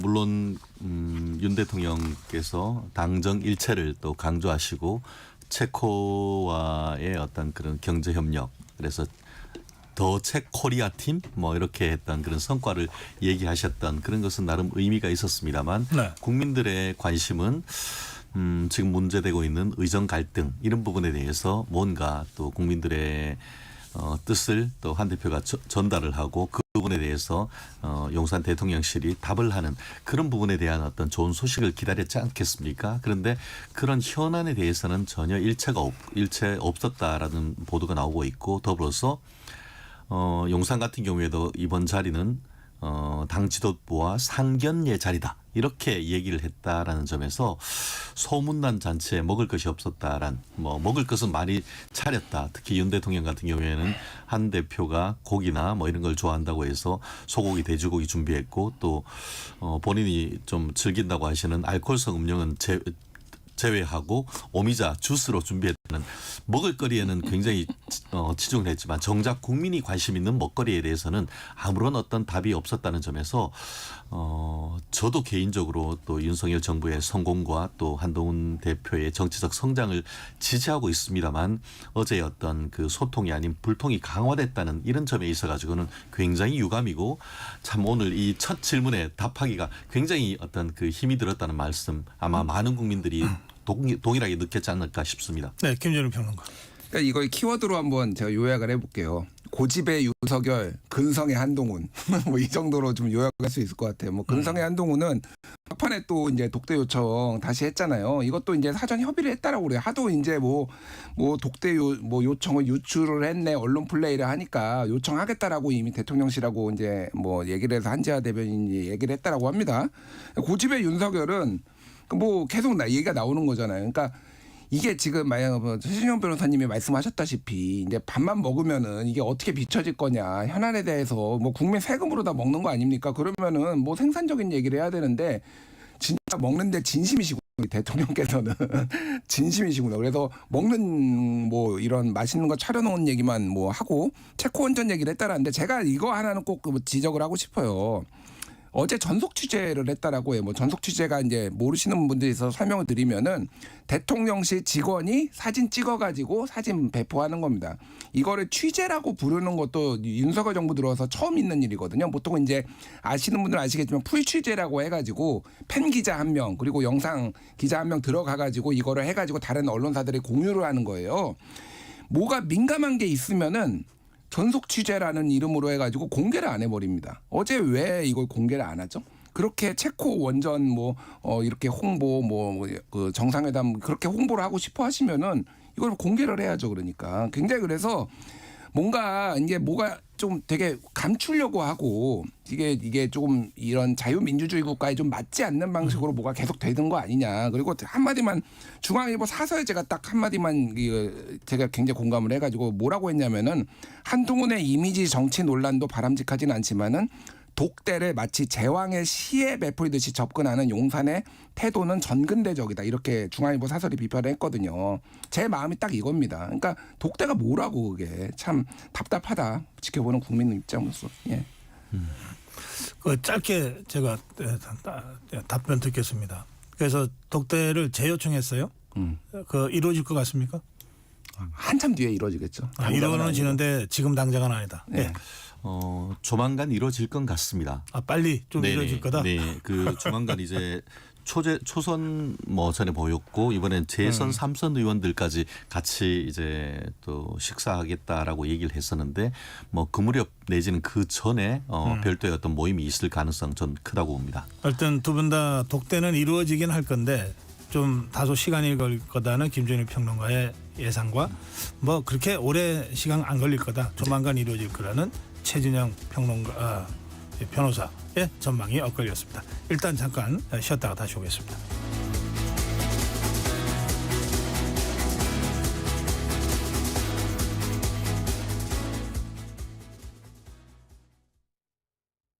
(2024년 10월 1일부터) 폐기물 처리 현장 정보 전송 의무화가 사업장 일반 폐기물과 수출입 폐기물까지 확대 시행됩니다. 사업장 폐기물의 올바른 처리와 안전하고 투명한 관리를 위해 꼭 기억하세요. 폐기물 수집 운반자는 차량의 실시간 위치 정보를, 폐기물을 처분하거나 재활용하는 자는 반입된 폐기물의 중량과 함께 촬영된 영상 정보를 실시간으로 전송해야 합니다. 보다 자세한 사항은 폐기물 처리 현장 정보 관리 시스템 홈페이지를 참고하세요. 이 캠페인은 환경부와 한국환경공단이 함께합니다. 잠시 후 8시 반부터 일부 지역국에서는 해당 지역 방송을 보내드립니다. 워렌 버핏은 가치 투자, 필립 피셔는 성장주 투자, 피터 린치는 장기 투자. 방법은 달라도 목표는 하나. 성기영의 경제쇼가 성공의 길로 안내합니다. 깊이 있게, 명쾌하게, 지금 이 시대 경제에 관한 모든 것을 알려드립니다. 평일 오후 4시 5분 성기영의 경제쇼와 함께하십시오.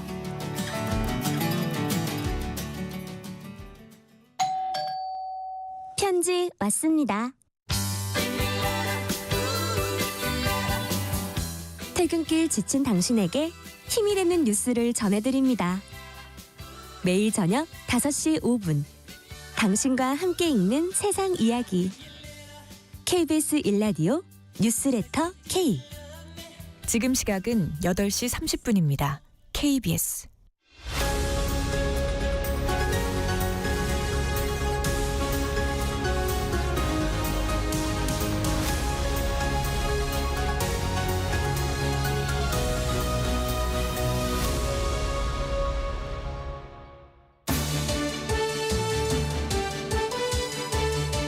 네, 본격 토론 진행해드리고 있습니다. 수요일의 남자 최진영 변호사, 그리고 최진영 변호사를 좋아한다는 김준일 평론가와 함께하고 있습니다. 자, 어제 만찬에 대한 두 분들의 평, 그리고 재독대 요청에 대한 전망까지 말씀을 들었는데, 이제 요 주제 하나만 더 다루고 다른 주제로 갈게요. 이제 이번 이 만찬을 둘러싼 이런저런 얘기 중에 이른바 언론 플레이, 언플 얘기가 많이 나왔어요. 이 정치인들이 언론 플레이 안 할 수 없죠. 그게 직업이기도 하고 그렇지만 해야 될 때가 있고 해서는 안 될 때도 또 있을 것 같은데 그 점은 어떻게 보시는지? 참 보기에 나름 서로의 어떤 입장에 극명하게 차이가 나는 부분이 그런 것 같습니다. 네. 여당 대표와 또 여당이 배출한 대통령이 만나는 것이 이렇게 힘들다는 것이 정말 비정상이다 이런 생각이 드는데요. 저는 이런 생각을 했습니다.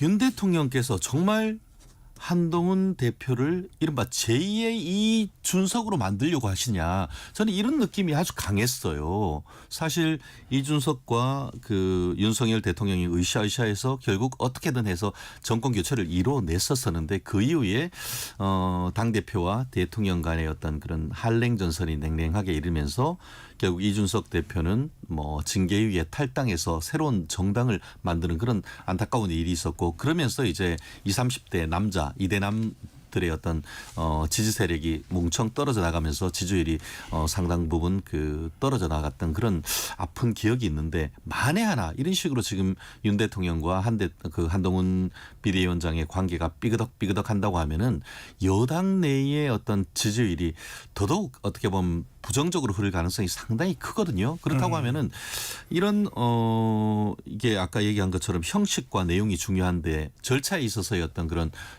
독대 요청을 했고 그것이 외부에 유출됐고 그 부분이 기분 나쁘다 이런 식으로 계속 어떻게 보면 서로 다투는 모습 자체가 지금은 그만큼 한가 지지율이 그만큼 어떻게 보면은 그런 한동훈 대표에 대한 어떤 절차적인 문제를 그 독대에 대한 절차적인 문제를 비판적으로 지금 논평을 할 만큼 용서한 대통령실이 한가에 대해서는 저는 굉장히 비판적으로 봅니다. 그렇기 때문에 현 시점에서는 한동훈 대표도 조금 자존심을 좀 낮출 필요가 있고 윤 대통령께서도 본인들이 특히 김건희 여사나 이런 쟁점에 대해서 부정적으로만 볼 것이 아니고 좀 듣는 모습이라도 좀 국민들한테 보여준다고 한다고 하면은 그 자체로서도 전 의미가 있다고 봅니다. 네. 그러니까 이상해요. 다 이상해요. 제가 보기에. 용산도 이상하고 한동훈 대표도 이상하고. 그러니까 예전에 뭐 보면은 여당 대표가 독대를 하고 와서 독대를 했다더라. 뭐 이런 게 보도가 나오는 거잖아요. 근데 독대를 요청을 했네. 이게 예의가 없네. 뭐 이런 게 나오는 것도 되게 이상하고. 그러니까 한동훈 대표한테 제가 좀 답답한 건 뭐 독대를 하고 싶고 지금 이제 꽉 막힌 국정을 중재자로서 하고 싶은 마음은 알겠는데 그냥 제 대통령 그 핸드폰 잘 쓰시잖아요. 그 소위 말하는 체리 따봉폰에 전화하시면 안 되나요, 그냥? 뭐 이게 꼭 이게 뭐 이렇게 정진석 비서실장이나 뭐 정무수석 통해서 해야 되는 건가요? 뭐 언론 보도에 따르면은 윤석열을 가장 잘하는 거는 나다. 뭐 한동훈 대표가 이렇게 얘기했다라는 뭐 얘기도 있잖아요. 그렇게 잘 알고 오랫동안 겨우 뭐 친분이 있으면은 하면 되는 거 아닌가요? 이게 그러니까 그냥 이상합니다. 전체적으로 다 이상하고 뭐 언론 플레이라고 볼 수도 있는데 김재원 최고가 이제 나오셔서 한 얘기도 들었는데 그러면 이거를 어떻게 하면 좋나요? 그러니까 뭐 독대 얘기를 했는데 좀 받아주지도 않고. 그 우리 네. 김준일 평론가 좋은 이 대안을 제시하셨네. 아까 윤상현 의원하고 제가 전화 대담했는데 네. 윤상현 의원이 제가 그래서 궁금해서 물어봤어요. 대통령한테 그래도 뭐 아무나는 안 되겠지만 여당의 주요 정치인 정도면 대통령한테 문자하거나 전화하는 게 편하게 가능하냐? 그랬더니 아주 편하게 가능하다는 거예요. 아니 그럼 그런 여러 가지 쉬운 방법이 있는데 왜 그럴까? 그랬더니 아마 공식성 때문에 그러는 것 같다. 뭐 윤상현 의원은 그렇게 설명을 하던데 그럼 김준일 평론가 얘기대로 이게 독대라고 하는 건 통상적으로 비공식적으로 이루어져야 진짜 허심탄회하게 얘기를 할 수 있잖아요. 그렇습니다. 필요하면 나중에 뭐 언론을 통해서 서로 좀 합의하고 언론에 풀을 할 땐 하더라도 그러니까 이게 꼭 무슨 누굴 통해서 요청을 하고 요청했다는 사실이 언론에 또 보도가 되고 이럴 상황은 아닌 것 같다. 그런 생각이 좀 들더라고요. 그러니까 저도 그런데 이제 한동훈 대표 입장에서는 그러니까 말씀하셨다시피 공식 라인으로 뭐 그런 것도 있고 소위 말해서 익십 당할까봐 조금 걱정되는 게 있는 게 아닌가. 묵묵부다. 뭐 텔레그램 보냈는데 묵묵부다. 전화했는데 안 받고 뭐 이런 것도 조금 좀 약간 소심해 보이긴 해요. 한동훈 대표가. 예. 그런 것 때문에 또 논란이 있었으니까. 예. 알겠습니다. 자 이제 다음 주제로 가볼게요. 뭐 얘기 중에 잠깐 나오긴 했습니다만 그 김건희 여사와 관련해서 지금 그 검찰의 수심위가 그 8대 7이긴 합니다만 최재형 목사의 요청에 따른 수심입니다. 기소 의견을 권고했어요. 검찰의 고민이 깊어질 거다 이런 분석도 있고 또 한편으로는 아니 뭐 그거 권고에 불과하고 검찰이 별로 고민할 일이 아닐 거다라고 하는 얘기도 있고 그런데 우선 최진영 변호사부터. 8대 7이 무엇을 의미하는가? 결국 이것은 그만큼 기소가 해서는 무죄가 나올 가능성이 높다는 그런 의미인 것이거든요. 지금 그 언론 보도를 보면 이번에 있었던 그 최재형 목사가 신청한 수사심의위원회의 수사심의위원 15명과 지난번에 김건희 여사와 관련되는 수사심의위원회는 인적 구성이 겹치는 사람이 한 명도 없었다고 합니다. 아마 그렇기 때문에 약간 달라지는 부분도 있는데 어쨌든 김건희 여사 관련되는 그 부정청탁금지법 김영법 관련해 가지고는 처벌 법규가 없기 때문에 기소 못한다는 의견은 100% 그거는 예견된 내용인 것이고 그 반면에 최재형 목사 같은 경우에는 어떻게 보면은 본인이 그런 의도를 가지고 했다고 하면은 지금 결국 받은 측에서의 어떤 죄에 성립되는 여부와 관계없이 준 사람은 범행 의도가 있다고 자백하고 있기 때문에 그런 부분에 대해서는 기소할 수도 있는 거예요. 마치 뇌물 준 사람은 유죄, 받은 사람은 무죄가 대법원 판결이 확정되는 그런 케이스도 적지 않거든요. 그렇듯이 법리적으로 봤을 땐 이것이 큰 논란이 되기는 어렵다고 봅니다. 다만 그럼에도 불구하고 8대 7로 나뉘었다는 것은 법조인들이 그만큼 이 사안 자체가 어떤 그 법원에 기소가 됐을 때의 무죄의 가능성이 높다는 것을 반증하는 겁니다. 그렇기 때문에 말씀드린 것처럼 검찰이 좀 고민은 할 수는 있겠습니다만 이 사안이 어떤 그 내부적으로 이미 수사를 해서 결론을 내는 부분이고 어떤 전문가들 그리고 국민의 그 상식적인 법적 감각을 좀 그 가미하겠다는 그런 취지로 봤을 때는 이 부분에 대해서는 불기소로 결정될 가능성이 굉장히 높다고 저는 봅니다. 거기에 그게 이제 그 청탁금지법 관련된 그렇죠. 건데. 나머지 지금 같은 경우에는 그 밖에 혐의들이 있죠.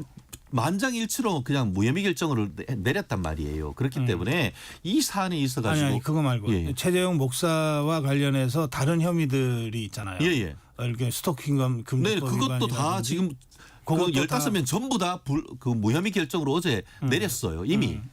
그러니까 유일하게 기소 여부가 서로 다퉈지고 그래서 10시 20분까지 오후 2시부터 10시 20분까지 다퉜던 것은 부정청탁 금지법 하나였던 것이죠. 그거 가지고 했는데 그렇게 됐다. 예. 김준일 평론가. 이게 얼마나 이제 이상한 사건인지를 제가 좀 하나하나 말씀을 드릴게요. 뭐냐면은 자, 준 사람은 내가 죄가 있다고 계속 주장을 하는데 검찰은 기를 쓰고 이 사람은 죄가 없다라고 지금 그러니까 청탁금지법 관련해서는 없다라고 지금 그동안 이제 주장을 해오고 프레임을 짜왔잖아요. 이게 김건희 여사가 아니고 다른 사람이었으면 이렇게 됐을까? 저는 그 생각이 들어요. 그러니까 일반적으로 뭐 우리 최준영 변호사도 잘 아시고 법조니까 잘 아시겠지만은 이런 사건은 병합해서 처리합니다. 이걸 왜 이거를 따로 하나요? 그러니까 이거를 따로 처리해야 될 정치적 이유가 있으니까 김건희 여사 거는 김건희 여사 거대로 돌리고 이거는 이거대로 돌리는 거예요. 그러니까 그런데 이제 이게 수사심의위원회 결과까지 이렇게 다르게 나왔습니다. 제가 또 하나 문제를 삼는 게 방금 말씀하셨다시피 주거침입죄하고 위계에 의한 공무집행 방해 혐의는 만장일치로 15명이 만장일치로 이거는 불기소 처분 권고를 했어요. 이게 뭐냐면은 그동안 경찰하고 검찰이 밀었던 거예요. 그러니까 청탁금지법으로는 도저히 처벌을 할 수가 없으니 얘는 스토커야. 스토커니까 스토커로 처벌하겠다라고 하는데 지금 뭐 어쨌든 민간인이긴 하지만 법 전문가들이 보기에는 말도 안 되는 무슨 이거를 가지고 처벌을 해? 라고 해서 한 거잖아요. 그동안에 수사가 얼마나 엉터리였는지를 지금 이거 다 보여주는 겁니다. 그러니까 제가 또 말씀드리는 거는 이거는 사실은 처벌 조항이 김건희 여사는 없을 수도 있어요. 근데 알선수재죄를 적용을 하면은 그거에 대해서는 처벌할 수도 있다라는 게 과거에 판례가 있잖아요. 꼭 왜 청탁금지법으로만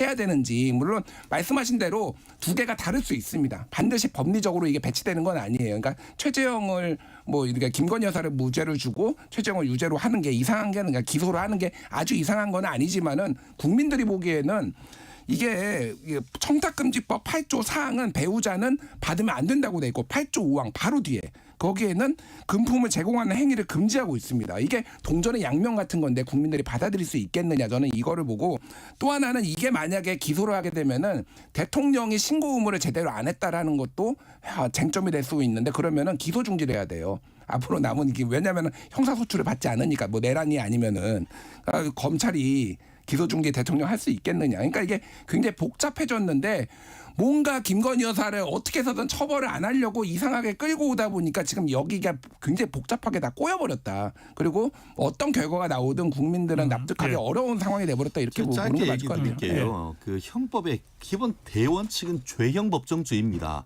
죄와 형은 법으로 정해놔야 되는데 입법 공백이에요. 민주당 잘하는 거 있잖아요. 그 법 만드세요. 그래서 헌법상 소급 금지 원칙에 있습니다만 민주당 잘하는 거 헌법에 반해가지고 소급해가지고 처벌할 수 있는 규정을 만드세요. 그렇지 않고서는 김건희 여사를 적어도 법적으로는 처벌할 수 있는 방법이 지금은 없습니다.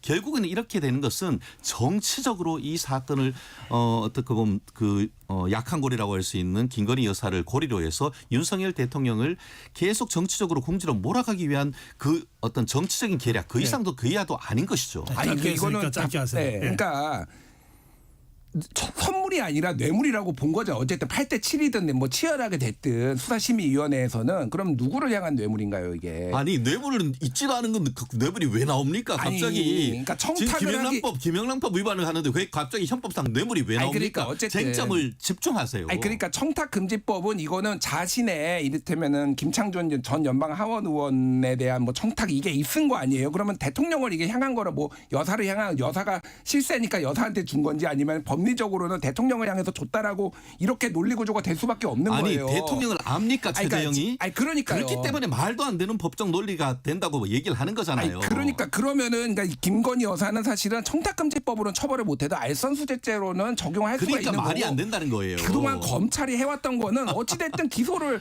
하고 아니 알선수재가 뭔지는 아세요? 법정에서 다퉈야 되는 거죠. 그러니까 법정에서 왜 다퉈요? 죄가 안 되는 거를 왜? 알선수재를 하려고 하면 알선을 해야 되고 그리고 대통령과의 어떤 관련성이 있어서 그거에 대해서 알선을 해야 되는데 그걸 목적으로 한 겁니까? 아니란 거죠. 증거가 없는데 그걸 어떻게 경강부회를 합니까? 최재형 변호사. 이제 검찰이 이 문제는 이제 기소 여부를 결정하기 위한 과정이잖아요. 그러니까 이제 검찰이 기소할 때는 구체적으로 어떤 법 위반이라고 적시하면서 기소할 테니까 검찰 기소를 지켜보고 그때 가서 다시 또 논의하도록 합시다. 자, 다음 주제로 가겠습니다. 이게 뭐 재판 얘기 나온 김에 이재명 대표 2년 구형 이게 11월 15일로 선고가 예정돼 있어요. 네. 이 문제 짧게라도 좀 짚고 갔으면 좋겠는데 이번엔 김준일 평론가 먼저 하시죠. 뭐 2년 구형한 게 뭐 민주당에서 굉장히 민감하게 받아들이고 막 뭐 여러 가지 얘기도 나오고 뭐 검찰 뭐 무도하다 뭐 이런 얘기도 나오는데 사실 뭐 2년 구형하라고 할 거라고 저는 예상했으니까 구형의 이제 법정 최고 수준이거든요. 그래서 뭐 일반적으로 이런 공직선거법 뭐 이렇게 특히 이제 말에 의한 거는 실형을 이제 구형을 하진 않는데 구형에 너무 저는 의미를 둘 필요는 없다. 구형하고 뭐 선고하고 직접적인 연관이 있는 게 아니고 일반적으로 뭐 다른 형사 사건 같은 경우에는 검찰이 뭐 이를테면 5년 구형하면은 판사가 뭐 2년 반 뭐 2분의 1 법칙 뭐 이런 것들이 세간의 얘기는 되지만은 이 사건은 완전히 다른 사건이기 때문에 뭐 그게 2년 구형의 의미를 둘 필요는 없을 것 같고 그러니까 저는 이 다른 방송에서도 얘기를 했고 뭐 이게 있는데 이재명 대표의 이 기소 내용은 건건이 사실은 판단을 좀 다 다르게 해야 된다라고 개인적으로 보고 있어요. 이게 공직선거법은 두 가지가 있잖아요. 하나는 김문기를 알았다 몰랐다가 있고 하나는 백현동 관련해서 국토부 협박을 받았다 안 받았다라는 건데 저는 전자 같은 경우에는 이거는 굉장히 무리한 기소다. 개인적으로 그렇게 보고 있어요. 예, 왜 그러냐면은 일반적으로 공직선거법 같은 경우에는 그러니까 기소가 되는 게 이런 거죠. 선거자금, 이를테면 김영선 의원이 이를테면 명태균한테 돈을 주는 거 이런 거 선거자금 이제 그러니까 뭐 자금 정치자금 문제가 있어서 이제 하나가 보통 있고 하나는 허위 경력 기재, 학력 기재 뭐 이런 거들 기소되는 경우가 있고 아니면 허위 사실에 의한 상대방 비방. 뭐 이런 거가 이제 보통 기소가 되잖아요. 누구를 알았다 몰랐다 기억을 한다 못한다로 제가 기소한 거를 모르겠습니다. 뭐 제가 모든 공직선거법 기소를 본 건 아니지만은 거의 본 적이 없어요. 그래서 그 부분은 좀 무리한 기소였고. 무리하고 저는 이것만 있으면은 100만 원 이하거나 무죄 가능성도 배제할 수 없다라고 보는데 백현동 관련 백현동은 이거는 다툴 여지가 있다고 개인적으로 보고 있어요. 그러니까 이게 협박으로 보일 수가 있느냐라는 거고 물론 이제 압박이 있었다라는 공문도 있고 근거도 있지만은 상당히 조금 이거는 쟁점이 좀 될 수도 있겠다. 그리고 알겠어요. 본인이 했던 행위들에 대해서 이거를 조금 감추려고 이렇게 한 거 아니냐 그런 시각으로 볼 가능성이 있기 때문에 여러 좀 쟁점이 있는 것 같습니다. 네, 구형을 2년 했는 것에 대해서는 저는 미리 한 1년 내지 1년 이상 정도 구형할 가능성이 높다라고 저는 예측을 했었습니다. 제 페이스북에도 그렇게 썼었는데 민주당 패널 같은 경우에 이걸 가지고 어떻게 벌금 300만 원도 아니고 이렇게 실형 2년을 구형할 수 있냐라고 하는데 그것은 공선법의 기억도 모르기 때문입니다. 실질적으로 지금 그 허경영 씨 국가혁명당의 허경영 씨 같은 경우에는 2007년 대선 때도 박근혜 대통령과 결혼할 것이다. 부시 대통령과 뭐 독대를 했다. 그런 얘기로 해서 기소가 돼서 그때 실형 1년 6개월을 선고를 받았습니다. 그리고 지난 대선 과정에도 나왔었고 그때 뭐라고 했었냐 하면은 TV 토론회에서 이병철 삼성 창업자의 양자이고 박정희 대통령의 비선이다라는 얘기를 해가지고 그걸로 해서 최근에 그 실형 징역 2년에 집행유예 3년형을 지금 대법원에서 확정받았습니다. 제가 그 비교를 해보면은 허경영 씨의 이와 같은 TV에서의 얘기보다 이재명 대표가 얘기했던 김문기 그 도시개발처장을 전혀 몰랐다는 것 그리고 나아가서 박근혜 대통령의 국토위에서 자신을 협박을 했고 만약에 이것을 종상향하지 않으면은 직권남용으로 문제 삼겠다라고 했다는 말은 오히려 죄질이 훨씬 더 강하다고 봅니다. 그리고 본인과 관련해서 특히 아까 김무기 처장은 변론으로 박근혜 정부의 국토부에서 종상향을 강요했고 그것을 하지 않을 경우에 직무유기로 어떻게 보면 문제 삼겠다고 했던 것과 관련해서 본인이 당시에 그 성남시의 공무원들을 불러서 증언을 했는데 그 누구도 국토부로부터 그런 협박을 받았거나 했다는 사람이 아무도 없었습니다. 그렇기 때문에 이 사안에 있어 가지고는 말이 단순히 꼬였다라는 그 어떤 변명으로 해서 벗어나기는 현저히 어렵다고 봅니다. 그렇다는 점에서는 저는 최소한 실형 1년 내지 실형 1년에 집행유예 2년 정도를 예상하고 있습니다. 알겠습니다. 지금 우리 최재형 변호사가 이렇게 예상을 했는데 뭐 될지 안 될지는 이제 가봐야 알아요. 근데 만약에 이렇게 유죄가 나오면 그러니까 뭐 저는 꼭 실형이 아니더라도 의원직 박탈형에 해당되는 그래서 100만 원 이상. 예. 그래서 434억을 이제 토해내는. 다시 토해내야 되는 이 상황으로 1심이 나왔다. 2심, 3심까지 가면 또 바뀔 수 있겠지만 1심이 나온 것만으로 더불어민주당과 이재명 대표한테 타격이 있을 거라는 의견도 있고 그거 별거 아니다.